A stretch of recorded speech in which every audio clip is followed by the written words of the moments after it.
Oke, baik siswa-siswa sekalian dimanapun berada, kita lanjutkan untuk video yang video yang kedua tentang hubungan sosial di bab 2, video yang kedua.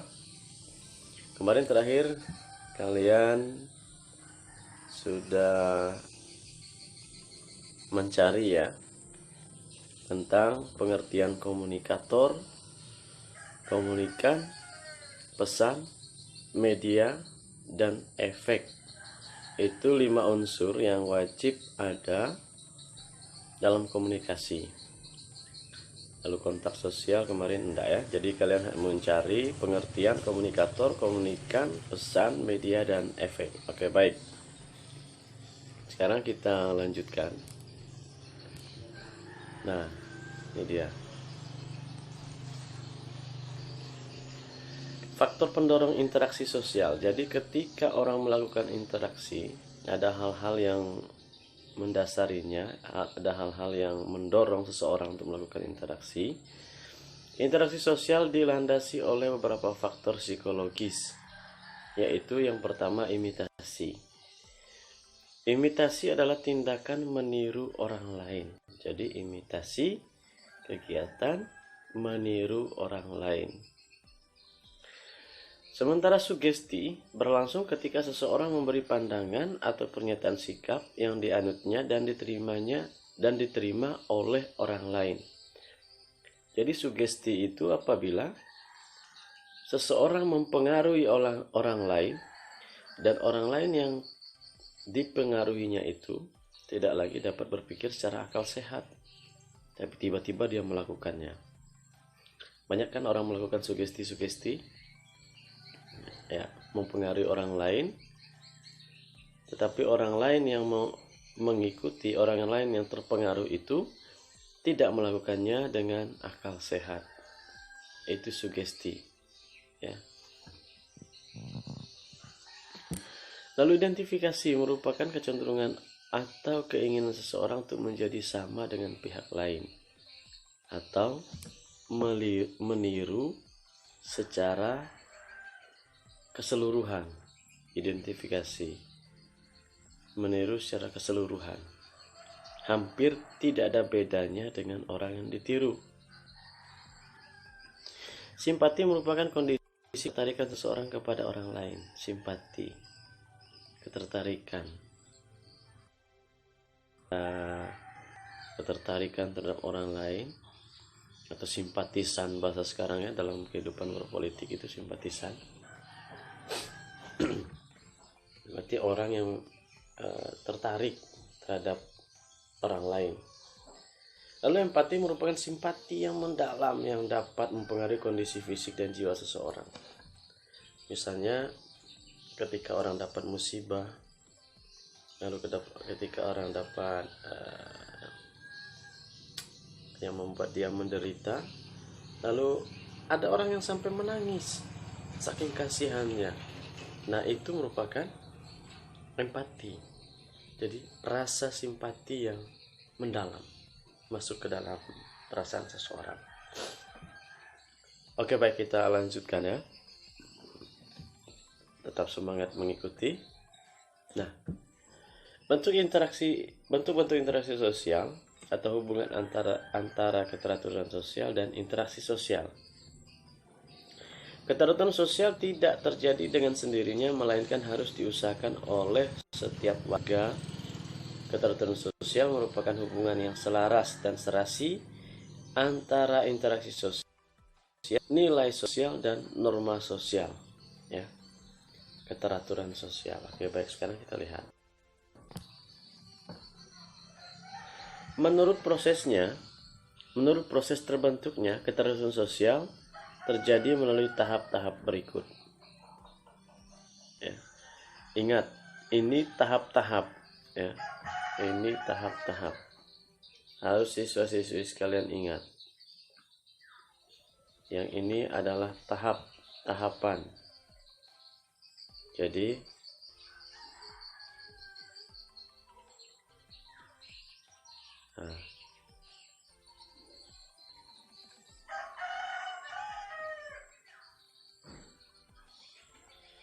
Ya, tertib sosial, order, keajekan, pola, keteraturan sosial itu namanya tahap. Yang namanya tahap tidak boleh terbolak-balik kan. Jadi harus diawali dengan tertib sosial, order, keajekan, pola, baru disebut keteraturan sosial.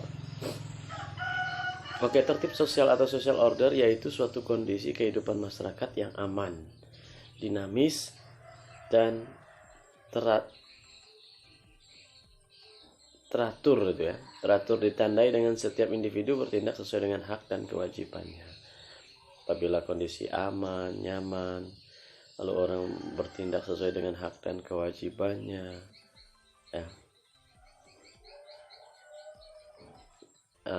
itu disebut dengan tertib sosial. Lalu order, yaitu sistem norma dan nilai sosial yang berkembang atau diakui, dipatuhi oleh seluruh anggota masyarakat. Jadi ada sesuatu yang diakui, dijalani, ya, yang berkembang, betul-betul dipatuhi oleh seluruh anggota masyarakat, nah itu order, ya. Nilai sosial yang berkembang, yang diakui, ya, nilai sosial yang berkembang yang diakui dan dipatuhi, itu order. Kalau keajekan, suatu kondisi keteraturan yang tetap dan tidak berubah sebagai hasil dari hubungan antar terus menerus. Beda ya order dengan keajekan. Kalau keajekan ini keteraturan tetap dan tidak berubah, tapi itu berlangsung lama. Kalau order tadi, ya, itu yang diakui dan berubah atau mengalami perkembangan. Nah, pola yaitu corak hubungan yang tetap atau ajak dalam interaksi sosial dan dijadikan model bagi semua anggota masyarakat atau kelompok. Nah, kalau keajekan tadi itu yang sudah tetap tidak berubah dan berlangsung lama. Sementara kalau ini pola, corak hubungan yang tetap atau ajak dalam interaksi sosial dan dijadikan model. Itu berlangsung terus, tetapi yang bedanya dijadikan model dalam berinteraksi, jadikan model dalam bersosialisasi oleh masyarakat itu sendiri. Ya, baik, kita lanjutkan. Sekarang kita lihat bentuk-bentuk interaksi. Nah, ini mudah diingat nih. Menurut Gilin, interaksi sosial berlangsung dalam dua jenis proses sosial. Lihat di samping di gambar itu. Menurut proses sosial. Yang pertama asosiatif. Asosiatif itu mengarah pada persatuan atau integrasi. Sebaliknya proses disosiatif yang disebut juga proses oposisi atau proses yang mengarah pada perpecahan. Ya. Kalau tadi asosiatif mengarah pada persatuan, kalau yang ini disosiatif ini mengarah pada perpecahan. Kita lihat di samping ada asosiatif dan disosiatif. Lihat arah-arah panahnya itu. Kalau asosiatif itu kerjasama, akomodasi, asimilasi, akulturasi. Kalau kerjasama itu ada yang disebut dengan kerukunan, bargaining, kooptasi, koalisi, joint venture. Kalau akomodasi itu nanti macam-macam, komunikasi, kompromi dan seterusnya. Itu usaha untuk menyelesaikan masalah. Ada akomodasi, lalu asimilasi, lalu ada akulturasi. Oke, yang disosiatif ada persaingan, ada kontravensi, dan ada pertentangan. Itu lihat saja gambarnya itu. Coba kita lanjutkan. Nah, proses sosial yang bersifat asosiatif. Pertama kerjasama. Lihat itu ada gambar putra putri atau adik-adik kalian sedang main game ya, main game nih, sedang outbound. Nah, itu kerjasama, dan itu merupakan proses sosial yang bersifat asosiatif. Beberapa bentuk kerjasama spontan, kerjasama langsung, kerjasama kontrak, kerjasama tradisional, dan seterusnya. Ini mudah dipahami. Berikut akomodasi. Nah, akomodasi ini adalah usaha untuk menyelesaikan masalah. Akomodasi adalah usaha untuk menyelesaikan masalah.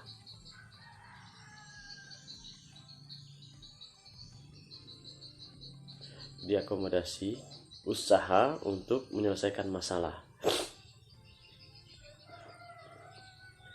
yakni sebagai keadaan dan proses. Akomodasi sebagai keadaan mengacu pada keseimbangan interaksi antara individu dan kelompok. Akomodasi sebagai proses mengacu pada usaha-usaha manusia untuk meredakan pertentangan agar tercipta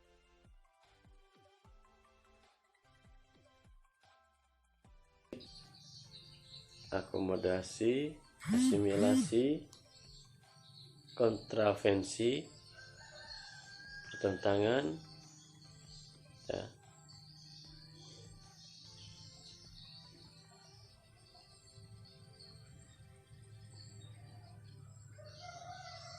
Jadi untuk akomodasi akan Bapak buatkan video tersendiri karena ini penjelasan begitu banyak ya.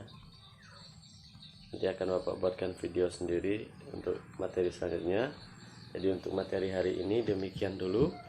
Dan jadi nanti setelah selesai bab 3 baru Bapak kasih tugas. Demikian, terima kasih dan selamat belajar.